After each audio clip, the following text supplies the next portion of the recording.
Lampedusa ci sarà l'Unione Europea. Lei, Presidente, nei giorni scorsi ha fatto un preciso appello all'Unione Europea per aiuti nei paesi di provenienza dei profughi. Ecco, se fosse presente a Barroso cosa direbbe? Ma che è vergognoso come si è comportata l'Unione Europea. Ci vuole coraggio andare a Lampedusa per fare il giro del palo. Io dico che l'Unione Europea ha lasciato sola l'Italia. L'Unione Europea è quella che un paio d'anni fa ha avuto il coraggio di sospendere Schengen e lasciare ai francesi la libertà di chiudere le frontiere finché gli immigrati non potessero raggiungere i propri familiari.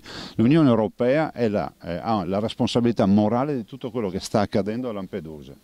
La porta d'ingresso in Europa per l'Africa, per il Maghreb, per comunque i popoli africani è Lampedusa, e l'Unione Europea, che si vanta tanto di unità politica, di grande programmazione, sta dimostrando e sta scrivendo una delle peggio pagine di storia dell'Unione Europea.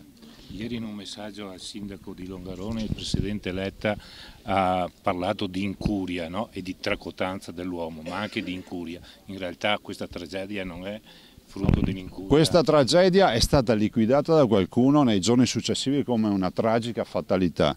È una dichiarazione vergognosa quella della tragica fatalità, perché era una storia di una tragedia annunciata. Basterebbe ricordare le parole di Tina Merlin, diceva: questa non è una valle da riempire d'acqua come un catino. Questa è una frase famosa di Tina Merlin, ma soprattutto ricordiamolo che, senza scomodare premi Nobel o grandi intellettuali, la gente, i vecchi del posto sapevano che la montagna veniva giù, e quindi vuol dire che lì si è sbagliato per interessi politici, per interessi economici, a fare quella diga e a realizzare poi quello che è stata l'origine della tragedia. Ricordo che la montagna entrata nella diga, lo leggevo proprio in questi giorni, sono 240 milioni di metri cubi di detriti, che per spostarli con 100 camion ci si impiegherebbe 7 secoli. Questo dà una dimensione di cosa è accaduto in quella diga.